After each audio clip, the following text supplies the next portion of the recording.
Imagine thinking you've moved on from the love of your life, only to have them walk through your office door years later. Clara Bennett thought she had buried her past deep enough that it would never resurface.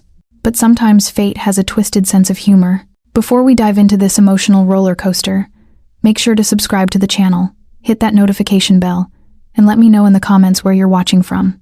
The conference room felt smaller than usual that Tuesday morning. I straightened my blazer, checked my notes one more time, and prepared for what I thought would be just another routine interview. I glanced at my watch.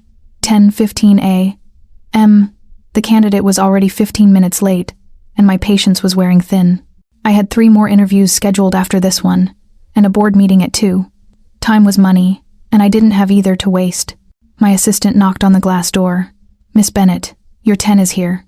"Send them in," I called out, not looking up from the resume in front of me. Lauren Mitchell, MBA from Northwestern, 5 years at Goldman Sachs. Impressive credentials on paper. The door opened. Footsteps crossed the marble floor. I could smell a familiar perfume, something floral and warm that made my stomach clench unexpectedly. "Sorry I'm late. Traffic crawled." I looked up. The world stopped. Lauren stood there in a navy suit, her dark hair shorter than I remembered, those green eyes exactly the same. She froze mid-sentence, her mouth slightly open, color draining from her face. My heart hammered against my ribs. The resume slipped from my fingers, floating to the floor like a white flag of surrender. "Clara," her voice was barely a whisper. I couldn't breathe, couldn't think, couldn't do anything but stare at the woman who had walked out of my life 8 years ago without a word of explanation. "Miss Mitchell." My voice came out steadier than I felt. Years of corporate training kicked in, muscle memory saving me from complete humiliation. "Please have a seat." She moved like she was walking through water, each step deliberate and careful. When she sat down across from me, I caught another whiff of that perfume. "Jasmine?" It had always been Jasmine. "I didn't know you worked here," she said quietly, her hands folded in her lap. Those hands. I remembered how they felt in mine. "It's my company." The words came out sharper than intended. "I'm the CEO." Her eyes widened. "Your company, Bennett and Associates. We specialize in corporate restructuring." I picked up her resume from the floor, grateful for something to do with my hands. They were shaking. "You're applying for the senior financial analyst position." "I am." She straightened her shoulders and I saw a flash of the old Lauren. Confident, determined. "I'm qualified for it." "I can see that." I scanned the paper, though the words blurred together. "Goldman Sachs. Impressive. Thank you." Silence stretched between us like a chasm.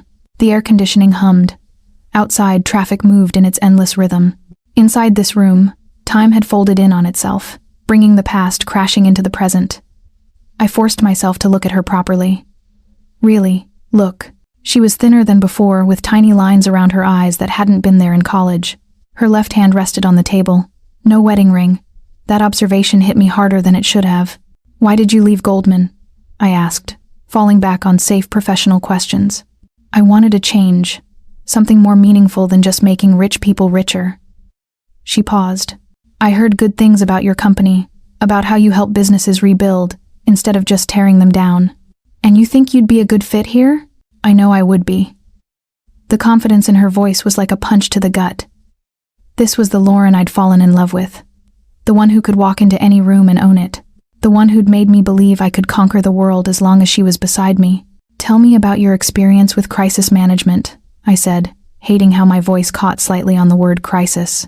She launched into a detailed explanation of a project she'd led at Goldman, something about restructuring debt for a manufacturing company. I tried to focus on her words, but all I could think about was the last time I'd seen her. We'd been in my dorm room. She'd been packing, throwing clothes into a suitcase with shaking hands. I'd begged her to explain, to tell me what I'd done wrong. She just kept saying she was sorry, that she had to go, that I wouldn't understand. "The key," she was saying now, "is identifying the core problem before addressing the symptoms. You can't fix what you don't understand." The irony wasn't lost on me. "And what if the core problem is something that can't be fixed?" I asked, my eyes meeting hers. She held my gaze. "There's always a solution. Sometimes it just takes time to find it." My phone buzzed. A text from my assistant. "Your 11 a.m.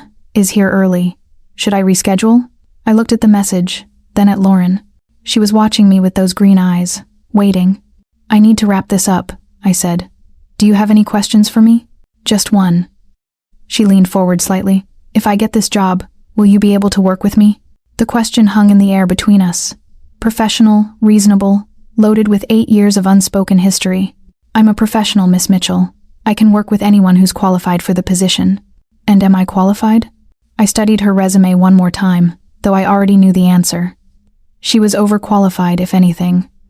Any company would be lucky to have her. I'll be in touch, I said, standing up. Thank you for coming in. She stood too, smoothing down her skirt. For a moment, she looked like she wanted to say something else. Her mouth opened, then closed. Thank you for your time, Miss Bennett. She walked to the door, her heels clicking on the marble. Just before she reached it, she turned back. Clara? Yes. It's good to see you again. The door closed behind her with a soft click. I sank back into my chair, my hands trembling. 8 years. 8 years of building walls, of convincing myself I was over her, of dating other people and pretending they could fill the Lauren-shaped hole in my chest. And now she was back. My assistant's voice came through the intercom. Miss Bennett, your 11 is ready when you are. I stared at the door Lauren had just walked through, my heart still racing. What the hell was I going to do now? I couldn't concentrate on the next interview or the one after that. By the time my assistant brought me lunch, I'd managed to completely botch a conversation with a perfectly qualified candidate because I kept thinking about jasmine perfume and green eyes. You seem distracted today, Sarah observed, setting down a Caesar salad I hadn't ordered. Everything okay? Fine. I stabbed a piece of lettuce with more force than necessary. Just a long morning. She raised an eyebrow, but didn't push. Sarah had been my assistant for 3 years, long enough to know when to leave me alone. My phone rang. I glanced at the caller ID and felt my stomach drop. Bennett and Associates. This is Clara. Miss Bennett. This is Lauren Mitchell. I interviewed with you this morning. As if I could forget. Yes, Miss Mitchell. What can I do for you? I left my portfolio in your conference room. I was wondering if I could come back and get it. I looked across the office. Sure enough, there was a black leather folder sitting on the conference table where she'd been sitting. Of course, I'll have Sarah bring it down to reception. Actually, I'm already in the building. I had another meeting nearby. Would it be possible to come up? I'd like to clarify something from our interview. My heart started that familiar hammering again. I'm quite busy this afternoon. It'll just take a minute, please. The word please in her voice undid me. It always had. Fine, come up. I hung up and immediately regretted it. What was I thinking? I should have had Sarah handle this. I should have. The elevator dinged. Through the glass walls of my office, I watched Lauren step out. She'd changed clothes, now wearing jeans and a cream-colored sweater that made her skin glow. More casual, more like the Lauren I used to know. She knocked on my doorframe. May I? I gestured to the chair across from my desk. She sat down, crossing her legs, and I tried not to notice how the denim hugged her thighs. Your portfolio, I said, sliding the folder across the desk. Thank you. She didn't reach for it. Instead, she looked around my office, taking in the awards on the walls, the photos of ribbon cuttings and business conferences, the view of downtown Chicago through the floor-to-ceiling windows.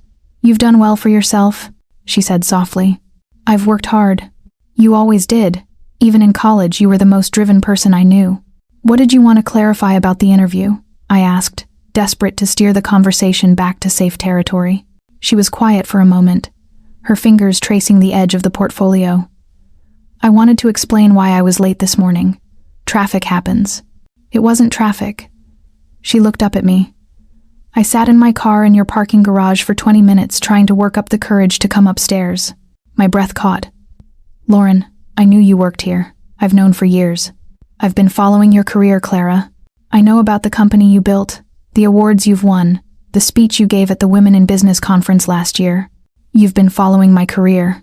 I never stopped caring about you. The words came out in a rush. I know I have no right to say that after what I did, but it's true. When I saw the job posting, I told myself it was just a coincidence that I was applying because it was a good opportunity. And now I think maybe I was lying to myself. I stood up abruptly, walking to the window. The city sprawled out below us, millions of people going about their lives, unaware that mine was being turned upside down. You can't just come back here and say things like that, I said without turning around. Why not? Because it's not fair, I spun to face her. You left, Lauren. You packed your bags and walked out of my life without a word of explanation. Do you have any idea what that did to me? She flinched like I'd slapped her. I know I hurt you. Hurt me? I laughed, but there was no humor in it. I spent months wondering what I'd done wrong. I called your phone until it was disconnected. I drove to your parents' house and they told me you'd ask them not to give me your new address. Clara, please. I thought you were dead. My voice cracked. For 6 months, I thought something terrible had happened to you until I saw you tagged in a photo on Facebook, smiling at some beach in California. Tears were streaming down her face now. I'm sorry. I'm so sorry. Sorry doesn't fix 8 years of wondering why I wasn't enough. The words hung between us like a blade. Lauren's face crumpled, and for a moment, she looked exactly like the 2-year-old girl who used to fall asleep in my arms after studying all night. You were enough, she whispered. You were everything. That was the problem. What the hell does that mean? She wiped her eyes with the back of her hand, smearing her mascara. It means I was a coward. It means I ran away from the best thing that ever happened to me because I was terrified. Terrified of what? Of how much I loved you. Of how much I needed you. Of what that meant for the life I thought I was supposed to have. I stared at her, my anger wearing with the part of me that had never stopped loving her. That's not an explanation, Lauren. That's an excuse. You're right.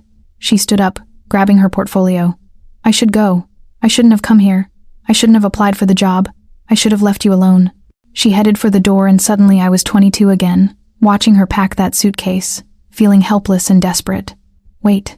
She stopped, her hand on the door handle. The job, I said. Do you really want it? She turned around slowly.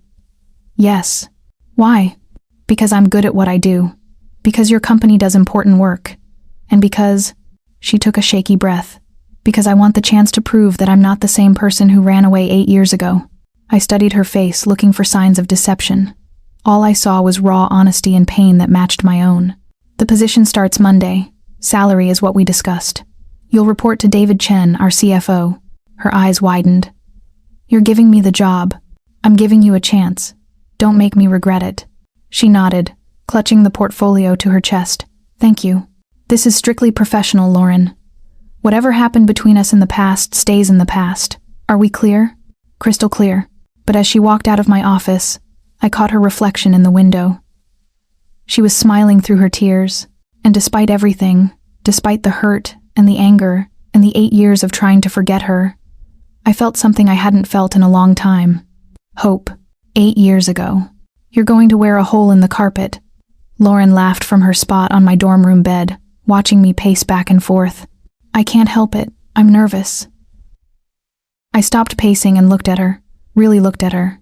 She was wearing my Northwestern sweatshirt, her dark hair spilling over the pillow, textbooks scattered around her like fallen leaves.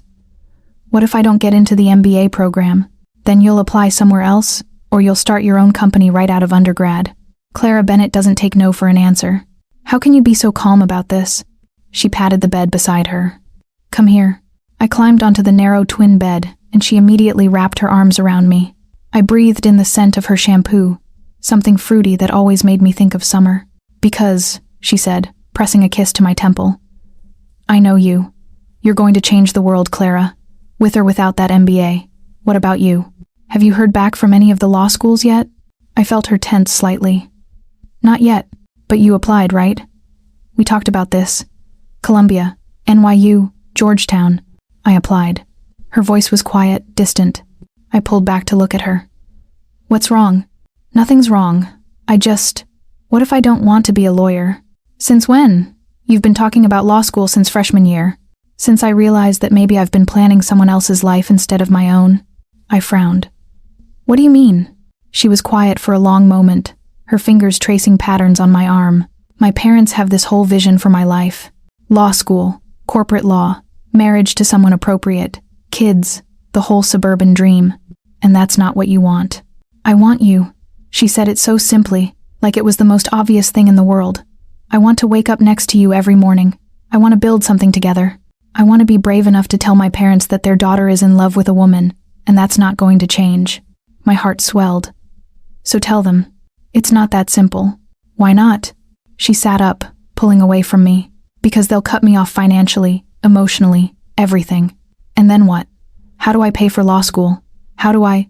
We'll figure it out together. I reached for her hand. Lauren, I love you. We can get through anything as long as we're together. You say that now, but what happens when things get hard? What happens when you realize that being with me means giving up things too? Like what? Like the easy path. Like not having to explain our relationship to clients or investors. Like not having to fight for basic rights that straight couples take for granted. I stared at her. Do you really think I care about any of that? I think you should care about it. I think we both should, Lauren. Look at me. I cupped her face in my hands. I don't care if it's hard. I don't care if we have to fight for everything. I love you. That's all that matters. She leaned into my touch, closing her eyes. I love you too, so much it scares me. Good scared or bad scared? I don't know yet. Present day. I shook my head, trying to dispel the memory. It was Thursday morning, and Lauren's first day wasn't until Monday, but I couldn't stop thinking about that conversation, about the fear in her voice when she talked about her parents, about the future. Had that been the beginning of the end? The first crack in the foundation? My phone buzzed. A text from an unknown number. It's Lauren. Got your number from HR. Can we talk? I stared at the message for a full minute before typing back. About what? About Monday. About expectations. About how we're going to make this work. We discussed this professional only. I know. But I think we need to set some ground rules. Coffee neutral territory. Every rational part of my brain screamed, no. But my fingers were already typing. Starbucks on Michigan at 6 p.m. Thank you. I set the phone down and immediately regretted it. What was I doing? This was exactly the kind of thing I should avoid. But the truth was, I needed to see her again.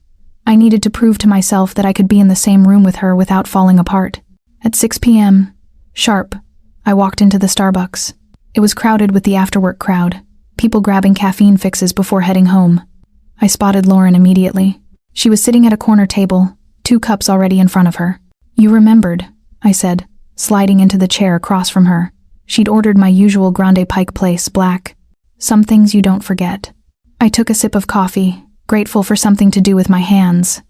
So, ground rules, right? She pulled out a small notebook, the same kind she'd used in college to organize her thoughts. I've been thinking about this all week, and first we keep all personal conversations to a minimum. Work only. Agreed. Second, we don't discuss the past unless it directly relates to a work situation. Fine. Third, if either of us feels like the situation is becoming complicated, we address it immediately. No letting things fester. I nodded. Anything else? She hesitated. There's something I need to tell you about why I left.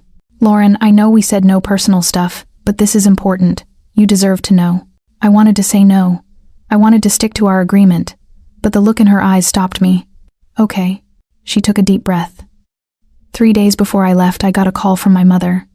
She told me that my father had been diagnosed with early onset Alzheimer's. The words hit me like a physical blow. What? He was only 52. The doctor said he had maybe 5 years before he wouldn't remember who I was anymore. Lauren, I'm so sorry. But why didn't you tell me? Because my mother made me promise not to tell anyone. She was terrified that if word got out, it would affect his business. He was a partner at a law firm, Clara. His reputation was everything to him. But I wouldn't have told anyone. I know that. But my mother, she was falling apart. She begged me to come home to help her figure out how to handle everything. She said she needed me. I felt like the ground was shifting beneath me. So, you just left without explaining. I was 22 years old and my world was collapsing. My father was dying. My mother was having a breakdown and I was supposed to figure out how to hold everything together. Tears were streaming down her face. Now I thought I was protecting you. Protecting me from what? From having to watch me fall apart. From having to choose between your dreams and taking care of me while I took care of my family. From being dragged into a mess that wasn't your responsibility. That should have been my choice to make. I know that now. But at the time, all I could think about was how much I loved you and how unfair it would be to ask you to give up everything for me. I stared at her, my anger wearing with sympathy. How is he now, your father? He died 3 years ago. The last 2 years, he didn't recognize me. Jesus, Lauren. I stayed in California to help my mother through it all. I put my life on hold for 5 years, and by the time I was ready to live again, I figured you'd moved on. I figured you were better off without me. You figured wrong. The words slipped out before I could stop them. Lauren's eyes widened. "Clara, I have to go." I stood up abruptly, grabbing my purse. "I'll see you Monday." "Wait, please." But I was already walking away, my heart pounding and my mind reeling. Everything I thought I knew about why she left was wrong. And that changed everything. Monday morning arrived like a storm I'd been watching approach for days. I got to the office early, hoping to settle into my routine before Lauren arrived. But when I stepped off the elevator at 7 a.m., she was already there, sitting in the reception area with a cup of coffee and a newspaper. "You're early," I said, trying to keep my voice neutral. "Nervous energy." She stood up, smoothing down her black pencil skirt. "I wanted to make a good first impression. David will show you around. Your desk is on the 15th floor with the rest of the financial team." Actually, David Chen appeared beside us, briefcase in hand, and his usual harried expression. "There's been a change of plans. The Meridian Industries project just got moved up. We need all hands on deck, including Lauren." I felt my stomach drop. "What kind of change?" "They want the preliminary restructuring analysis by Friday instead of next month. It's a $40 million account, Clara. We can't afford to lose it. And you need Lauren for this? She has experience with manufacturing companies from her Goldman days. Plus, we're short-staffed with Mike out on paternity leave." David looked between Lauren and me. "Is there a problem?" "No problem," I said quickly. "What do you need from me?" "Actually, they want you to lead the client meetings. Apparently, the CEO specifically requested you after hearing about the Morrison turnaround." "Of course he did. Fine. When's the first meeting?" "This afternoon, 2. David handed me a thick folder. "Lauren, you'll be working directly with Clara on this one. Hope that's okay with both of you." Lauren and I exchanged a look. So much for keeping things professional and distant. "Of course," Lauren said. "Whatever the company needs." 3 hours later, we were sitting across from each other in my office, spreadsheets and financial reports scattered across the conference table. Lauren had her hair pulled back in a ponytail, reading glasses perched on her nose as she analyzed cash flow statements. "Their biggest problem is inventory management," she said, not looking up from the papers. "They're sitting on 6 months of unsold product while their suppliers are demanding payment. I can see that." I was trying to focus on the numbers, but I kept getting distracted by the way she chewed on her pen when she was thinking. "Some habits never changed. What's your recommendation?" "Short term, negotiate extended payment terms with suppliers while we liquidate excess inventory. Long term, complete overhaul of their procurement process. That's going to require significant changes to their management structure, which is why they hired us." She finally looked up and our eyes met across the table. "This is what you do, right? Help companies make hard decisions." "It is." "Then let's help them." For the next 2 hours, we worked in surprisingly comfortable silence. It was like falling back into an old rhythm. Lauren analyzing the financial data while I developed strategic recommendations. We'd done the same dance in college, studying for exams or working on group projects. "Remember Professor Martinez's corporate finance class?" Lauren said suddenly, as if reading my thoughts. "The one where you fell asleep during the lecture on derivatives?" I wasn't sleeping. I was resting my eyes. She grinned, and for a moment the years fell away. "You took notes for me. You bought me dinner to make up for it. Pizza from that terrible place near campus." "It wasn't terrible. It was aggressively mediocre." She laughed, a real laugh, not the polite, professional chuckle she'd been using all morning. The sound hit me right in the chest. "We should probably get ready for the client meeting," I said, standing up abruptly. "Right, of course." The laughter died, and the careful, professional mask slipped back into place. The meeting with Meridian Industries went better than expected. Lauren impressed the hell out of their CEO with her analysis, and I could see him mentally calculating how much money our recommendations could save his company. "Miss Mitchell raises excellent points about supply chain optimization," he said as we wrapped up. "How soon can you have a detailed implementation plan?" 2 weeks, I said. 1 week, Lauren corrected, then glanced at me apologetically. "If we work together on it." The CEO smiled. "I like your confidence. 1 week it is." After they left, I turned to Lauren. 1 week? Are you insane? Are you saying we can't do it? "I'm saying it's going to require working nights and weekends. So that means spending a lot of time together." She was quiet for a moment. "Is that a problem for you?" "It shouldn't be, but it is." I looked at her, really looked at her. She was standing by the window, the afternoon sun catching the highlights in her hair. She looked older, more sophisticated than the girl I'd known in college. but her eyes were the same. Those green eyes that had always been able to see right through me. I don't know, I admitted. Clara, if this is too complicated. It's not about complicated. It's about, I struggled to find the words. It's about the fact that I spent 8 years convincing myself that I was over you. And now you're here and you're exactly the same, but completely different. And I don't know how to handle that. I'm not the same person who left. I know that's part of the problem. What do you mean? I mean the Lauren I knew was scared and young and made terrible decisions under pressure. This Lauren, I gestured at her. This Lauren is confident and successful and everything I always knew you could be. And that's somehow worse. Worse how? Because it's harder to hate someone you're proud of. The words hung between us like a confession. Lauren's eyes widened and I realized I'd said too much. You're proud of me? I've been following your career too, I admitted. The Goldman promotion, the clients you've helped, the article you wrote for Forbes about ethical investing. I'm proud of who you became. Lauren, even if I hate how you got there. She took a step closer. Clara, we should focus on the project, I said quickly. 1 week is ambitious, but we can do it if we stay focused. Right, focused. But as she gathered her papers, I caught her looking at me with an expression I couldn't quite read. Something between hope and regret, and something else entirely. I'll start on the financial projections tonight, she said. Email them to you by morning. That works. She headed for the door, then paused. For what it's worth, I'm proud of you too. This company, what you've built, it's incredible. Thank you. And Clara, I know I don't have the right to ask this, but do you think we could try to be friends eventually? I looked at her standing in my doorway, professional and polite and nothing like the girl who used to steal my hoodies and fall asleep on my shoulder during movie nights. I don't know if we were ever just friends, Lauren. She nodded slowly. Yeah, I didn't think so either. After she left, I sat alone in my office as the sun set over Chicago.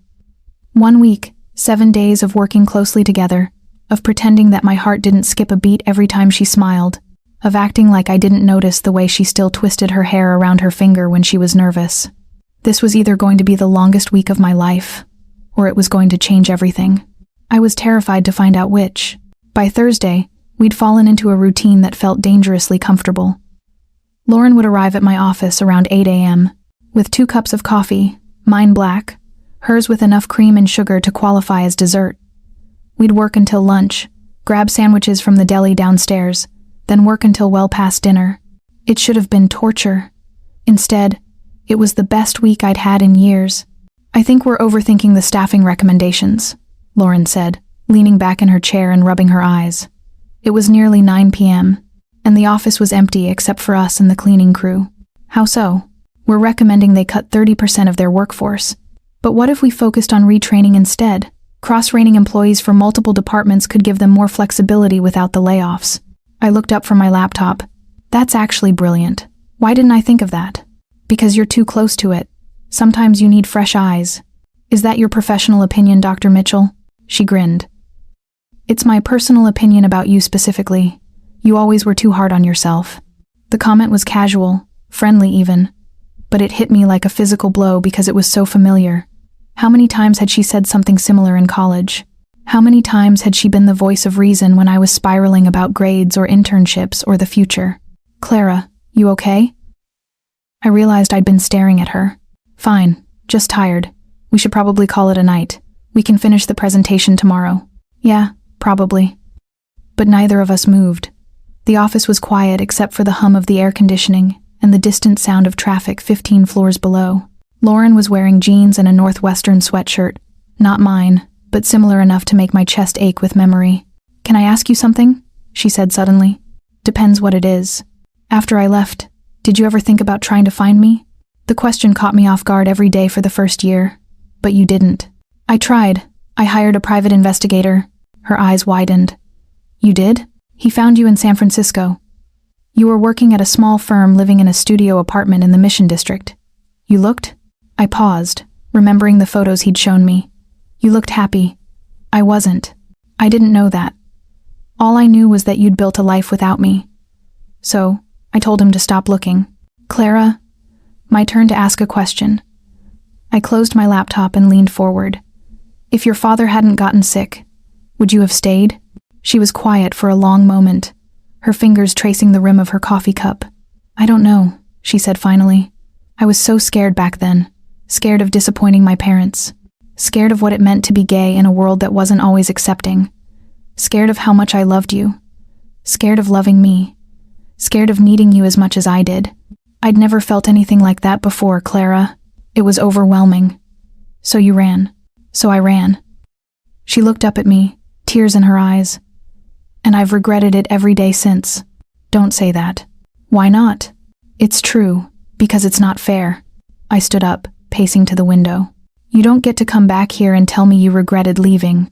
You don't get to make me feel like maybe we could have worked things out if you'd just been brave enough to stay." "I'm not trying to." "Yes, you are." I spun around to face her. "You're trying to rewrite history. You're trying to make it seem like leaving was some noble sacrifice instead of what it really was, which was what? Cowardice." The word hit her like a slap. She flinched, her face going pale. "You're right," she said quietly. "It was cowardice. I was 22 and terrified, and I made the worst decision of my life. But I can't change that, Clara. I can't go back and be braver or smarter or better. All I can do is try to be those things now." "And what does that look like? Being brave now?" She stood up, walking around the table until she was standing right in front of me. Close enough that I could smell her perfume, close enough to see the flecks of gold in her green eyes. "It looks like this," she said. "It looks like applying for a job at your company, even though I knew it might destroy me to see you again. It looks like telling you the truth about why I left, instead of letting you think I just stopped loving you. It looks like admitting that I never got over you. Not even close." My heart was pounding so hard I was sure she could hear it. "Lauren, I know you probably hate me. I know I don't deserve a second chance, but I need you to know that leaving you was the biggest mistake I've ever made. And if I could go back and do it differently, I would in a heartbeat." "Stop." I backed away from her, my hands shaking. "Just stop." "Why?" "Because I can't do this. I can't let you back in just so you can leave again when things get hard. I'm not going to leave. You don't know that. You can't promise that." "Yes, I can." "No, you can't." The words came out louder than I intended, echoing in the empty office.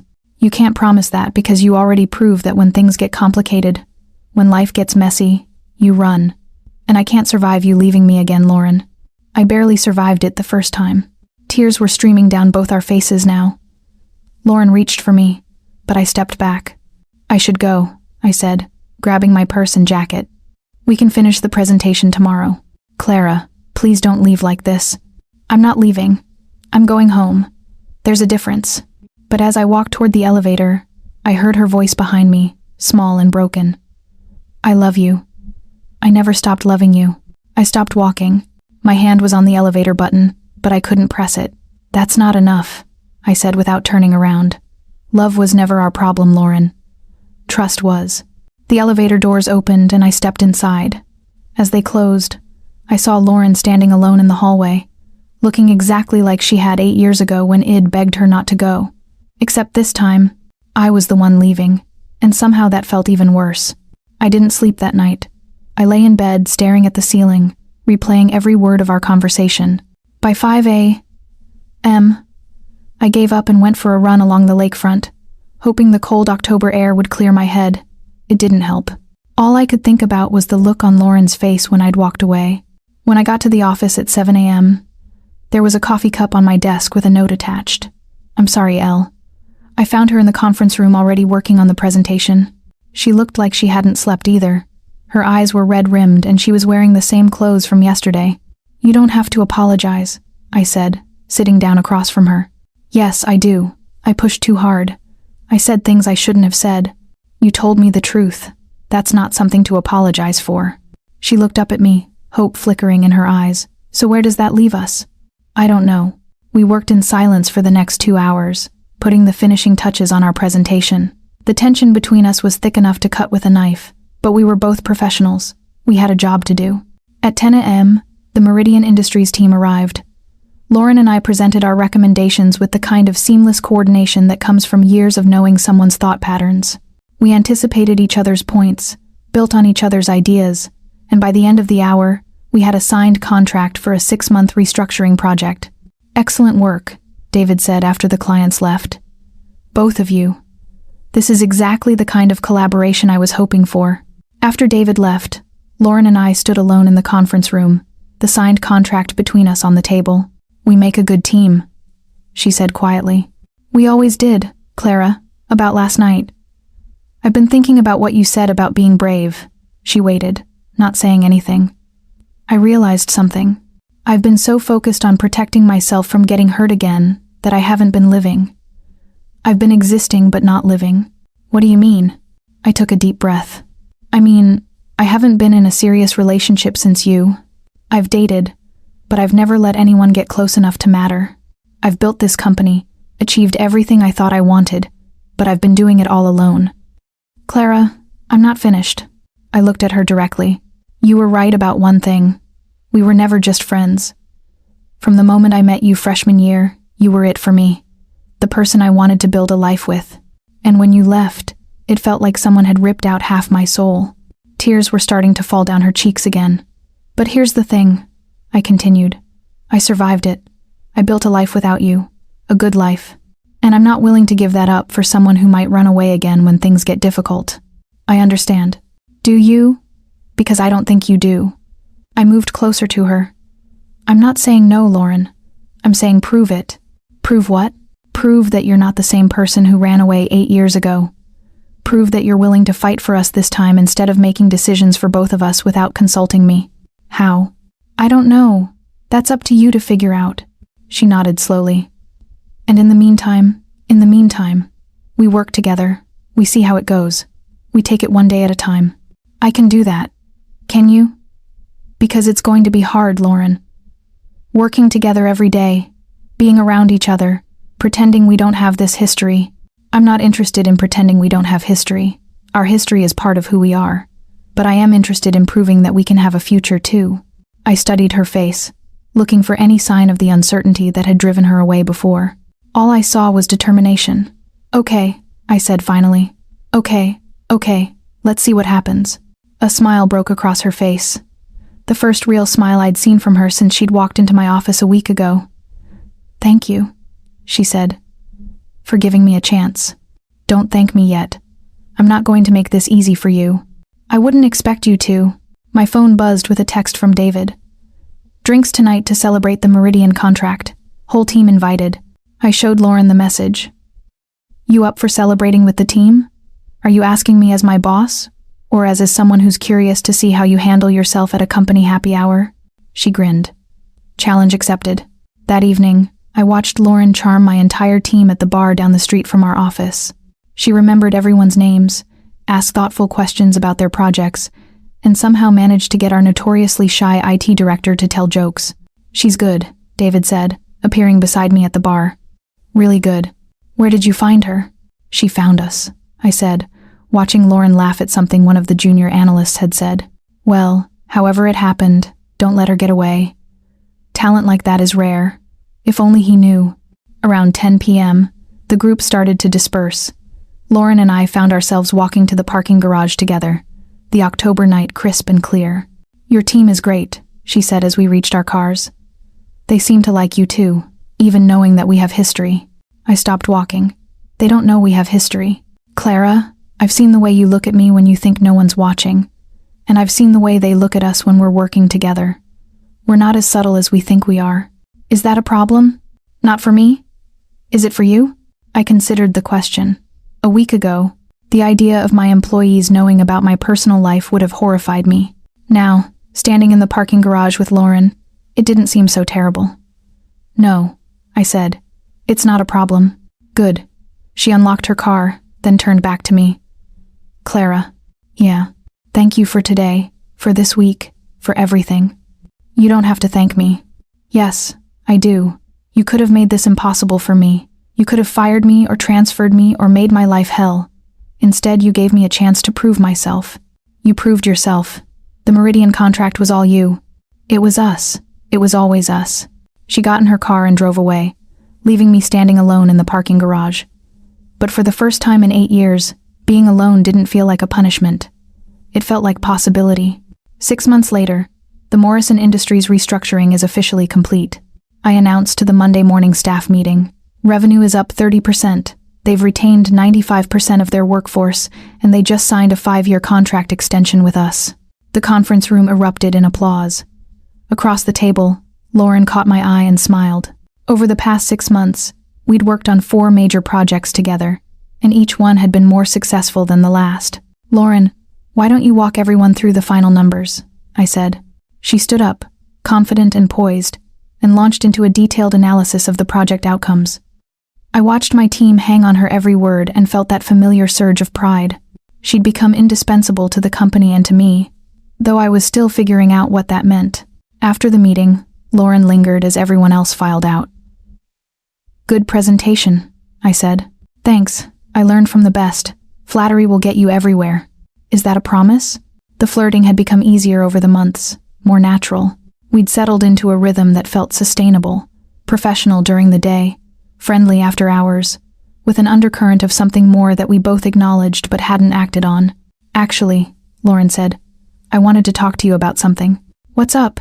She closed the conference room door and turned to face me. "I got a job offer." My stomach dropped. "What?" "Goldman called. They want me back. Senior vice president position. Significant salary increase. My own team." That's great. Congratulations." "I haven't accepted it." "Why not?"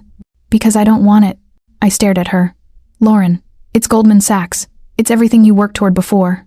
"Before, yes, but not now." She moved closer to me. "I like what I do here. I like the work. I like the team. I like the mission. And I like working with you. You can't turn down an opportunity like that because of me. I'm not turning it down because of you. I'm turning it down for me because this is where I want to be." "Are you sure?" I've never been more sure of anything in my life. I felt something loosen in my chest, a tension I'd been carrying for months without realizing it. "There's something else," Lauren said. "I've been seeing a therapist." "Oh." I started a few weeks after I got here. I realized that if I wanted to be different, if I wanted to be the person you deserved, I needed to understand why I ran before. "And what did you learn?" "That I was terrified of being vulnerable, that I'd rather hurt you than risk you seeing me as weak or broken, that I thought love meant protecting people from your problems instead of trusting them to help you solve them." I was quiet, processing her words. "I also learned," she continued, "that I've been in love with you for 8 years, even when I was trying not to be, and that if you'll let me, I'd like to spend the rest of my life proving that I'm not going to run away again." My heart was pounding. "Lauren, I know you said to prove it, and I know 6 months isn't very long in the grand scheme of things, but I need you to know that I'm not going anywhere. This job offer just proved it to me. I could have everything I thought I wanted, and it doesn't matter because what I actually want is here." "What do you actually want?" "You, us, a chance to build something together that we should have built 8 years ago." I looked at her standing there in my conference room, vulnerable and brave and everything I'd always known she could be. "I'm scared," I admitted. "Me too. What if it doesn't work out? What if it does?" I thought about the past 6 months, the easy collaboration, the comfortable silences, the way she made me laugh during long days and brought me coffee every morning without being asked. I thought about how she'd integrated seamlessly into my team, how she'd made my company better just by being part of it. But mostly, I thought about how she'd kept her word. She'd shown up every day, done the work, proven herself over and over again. She'd been patient when I was distant, professional when I needed space, and honest when I asked hard questions. "Okay," I said finally. Okay, let's try this for real this time." The smile that spread across her face was radiant. "Really? Really? But I have conditions." "Name them." "First, we take it slow. I'm not 22 anymore, Lauren. I'm not going to fall into bed with you and figure out the rest later." "Agreed." "Second, we're honest with each other about everything. No more making decisions for both of us without discussion." "Absolutely." "Third, we keep work and personal separate as much as possible. I won't have people saying you got ahead because we're together. I wouldn't want that either." "And fourth," I paused, suddenly nervous. "Fourth, you have to promise me that if things get hard, when things get hard, you'll talk to me instead of running away." "I promise." She stepped closer to me. "Clara, I promise you that I will never run away from you again. Whatever happens, we'll face it together." I believed her for the first time in 8 years. I actually believed her. "So, what happens now?" I asked. Now I'd like to take you to dinner somewhere nice, somewhere we can talk without spreadsheets and financial projections between us." Is that your idea of taking it slow? It's my idea of a first date. A real one this time, not two college kids splitting pizza. I laughed. Okay, but I picked the restaurant. Deal. She moved even closer, close enough that I could see the flecks of gold in her green eyes, close enough to smell that familiar jasmine perfume. Can I kiss you? She asked softly. Not here, not at work. Then where? Ask me again at dinner, she grinned. I will. 3 months later. I can't believe you're nervous, Lauren said, adjusting my tie for the third time. It's just dinner with your parents. It's not just dinner. It's dinner where I introduce them to my parents. I am finally introducing them to my very beautiful girlfriend for the first time in 8 years. Technically, I'm not your girlfriend yet. We're still taking things slow, remember? I looked at her in the mirror. She was wearing a navy dress that brought out her eyes, her hair styled in soft waves. She looked beautiful and confident, and nothing like the scared 2-year-old who used to worry about what people would think. You're right. You're my what? Exactly are you? I'm the woman you're dating, who happens to work for your company, and used to be the love of your life in college.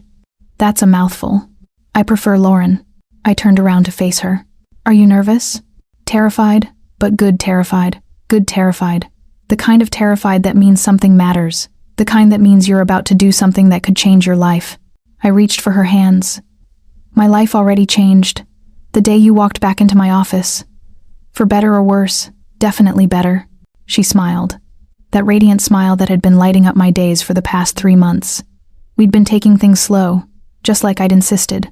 Dinner dates, long walks by the lake, movie nights at my apartment where we actually watched the movies. We'd talked about everything, our fears, our dreams, the 8 years we'd spent apart. And slowly, carefully, I'd let myself fall in love with her all over again. Ready? She asked. Ready? My parents were waiting at the restaurant, and I could see my mother's curiosity from across the room. I told them I was bringing someone special, but I hadn't given them any details. Mom, Dad, I'd like you to meet Lauren Mitchell. It's so nice to meet you both, Lauren said, shaking hands with genuine warmth. Clara talks about you all the time. All good things, I hope, my father said with a smile. Mostly, Lauren replied with a straight face, then winked at me. Dinner went better than I dared to hope. Lauren charmed my parents with stories about our work projects, asked thoughtful questions about their retirement plans, and somehow got my usually reserved father to tell embarrassing stories about my childhood. She's wonderful, my mother whispered to me when Lauren and my father were debating the merits of different investment strategies. I can see why you're happy. Is it that obvious? Sweetheart, you're glowing. I haven't seen you this relaxed in years. After dinner, Lauren and I walked along the lakefront, the Chicago skyline glittering in the distance. That went well, she said, slipping her hand into mine. They loved you. Your dad is hilarious. I can see where you get your sense of humor. My sense of humor? You're funnier than you think you are, Clara Bennett. We stopped at a bench overlooking the water. The night was clear and cold, and Lauren moved closer to me for warmth. Can I ask you something? She said always. Do you ever think about what would have happened if I hadn't left? If we'd stayed together after college? I considered the question sometimes. Do you? All the time. I used to torture myself with it. Actually, all the what-ifs and might have been. And now I think maybe everything happened the way it was supposed to. I looked at her in surprise. Really? Think about it. If I hadn't left, would you have started your own company? Would you have become the person you are now? Would I have learned how to be brave enough to fight for what I want? I don't know. I think we needed those 8 years apart. I think we needed to become who we were meant to be before we could be together. That's very philosophical of you. I've had a lot of time to think about it. I leaned back against the bench, pulling her closer. So, you don't regret it? Any of it? I regret hurting you. I regret the way I left. But I don't regret the journey that brought us back to each other. Even the hard parts, especially the hard parts. They made us stronger. I kissed the top of her head, breathing in the scent of her shampoo. I love you, I said quietly. I love you too. So, what happens now? Now we keep building.